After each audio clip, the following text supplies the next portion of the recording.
Téléspectateurs et auditeurs, bonjour. Nous nous retrouvons aujourd'hui pour le second numéro de notre émission Fisc Eco. Fisc Eco est une émission conçue par Conta News pour les professionnels et novices de la fiscalité. Avant de commencer, nous invitons tous ceux ou celles qui sont nouveaux ou nouvelles sur la chaîne de s'abonner, activer la cloche de notification afin de suivre toutes nos différentes diffusions à venir. Nous vous invitons à partager le lien avec vos connaissances, vos amis, afin que nous soyons tous nombreux à profiter de cette émission. Ce second numéro portera sur la deuxième partie des mesures d'élargissement de l'assiette fiscale au Burkina Faso et des mesures visant l'amélioration du rendement de l'impôt au Burkina Faso. Cette deuxième partie des mesures d'élargissement de l'assiette fiscale porte principalement sur la modification du champ de la contribution du secteur élevage, articles 548 à 553 du Code général des impôts. L'extension du champ des produits imposables.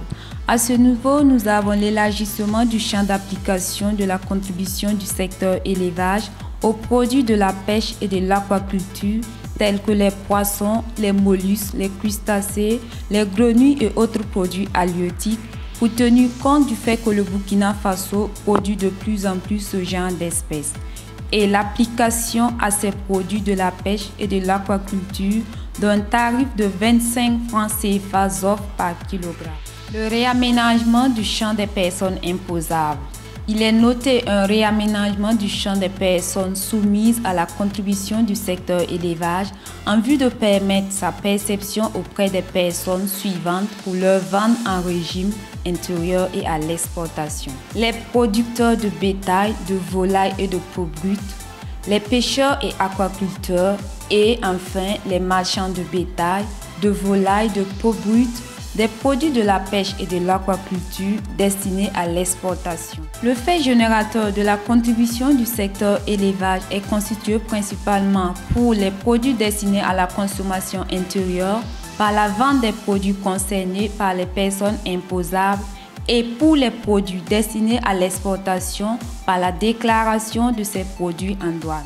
Le réaménagement des obligations des personnes imposables.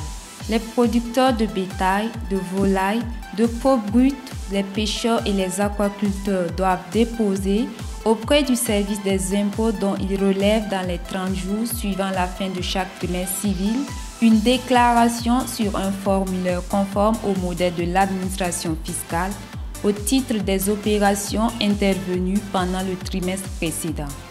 La contribution est acquittée dans le même délai au vu de cette déclaration. Pour toute vente à l'exportation d'un des produits visés ci-dessus, une déclaration doit être souscrite auprès des services des douanes compétents par l'exportateur en vue de la liquidation et du paiement de l'impôt. Toujours dans le réaménagement des obligations des personnes imposables, les contribuables dont le chiffre d'affaires annuel est inférieur à 15 millions de francs CFA ZOF, ayant pour activité unique la production du bétail, de volailles, de peaux brutes, des produits de la pêche et de l'aquaculture sont dispensés de toute autre obligation fiscale liée à leur activité. Pour les autres contribuables, la contribution du secteur élevage est considérée comme un minimum et un acompte déductible de l'impôt sur les bénéfices. Ainsi prend fin les mesures d'élargissement de l'assiette fiscale contenues dans la loi des finances 2021 au Burkina Faso. Le deuxième point de ce second numéro porte sur les mesures visant l'amélioration du rendement de l'impôt au Burkina Faso.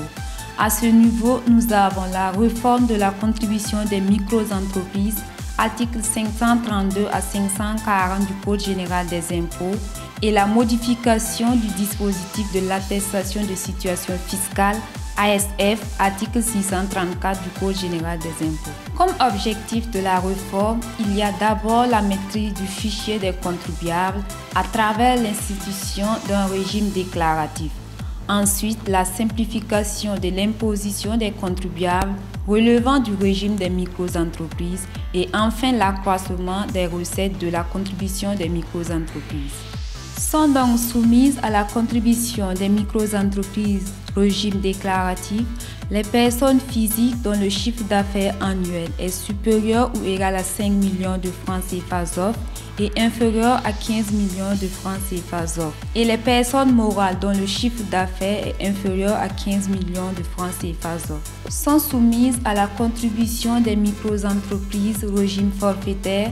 Les personnes physiques dont le chiffre d'affaires annuel est inférieur à 5 millions de francs CFA ZOF. Les personnes morales sont exclues de ce régime.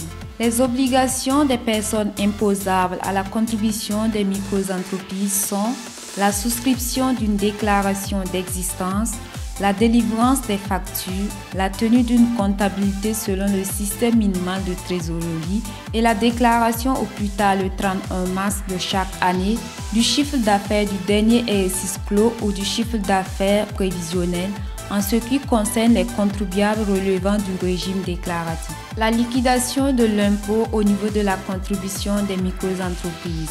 La liquidation est faite sur la base du chiffre d'affaires et les tarifs applicables sont déterminés par zone et par classe pour les activités exercées à demeure. La contribution des micro-entreprises, régime déclaratif, est assise sur le chiffre d'affaires annuel du dernier exercice clos ou du chiffre d'affaires prévisionnel pour les contribuables qui commencent leur activité. La contribution des micro-entreprises, régime forfaitaire, est assise sur la recette annuelle estimée sur la base de la recette journalière. Pour les ambulants, il n'y a pas de changement. L'imposition se fait toujours suivant le moyen de déplacement. Voyons à présent la modification du dispositif de l'attestation de situation fiscale. L'exigence de l'attestation de situation fiscale pour la délivrance de certains actes. Pour compter du 1er janvier 2021, l'attestation de situation fiscale doit être exigée par les nouvelles structures suivantes, à savoir la Direction générale des impôts pour les demandes de cession provisoire et définitive de terrain émanant des sociétés de promotion immobilière, les services du ministère en charge de mines pour l'octroi, le renouvellement et le transfert de titres miniers et autorisations diverses. La modification du délai de validité de l'attestation de situation fiscale, l'ASF. Le délai de validité est ramené à 1 mois au lieu de 3 mois, initialement prévu pour l'ASF. Ce nouveau délai s'applique aussi bien à l'ASF générée automatiquement sur e-Syntax que celle délivrée manuellement. Ainsi prend fin le second numéro de notre émission Fisc Eco. On se donne donc rendez-vous le lundi prochain à la même heure pour un autre numéro. Bon début de semaine à tous et à toutes.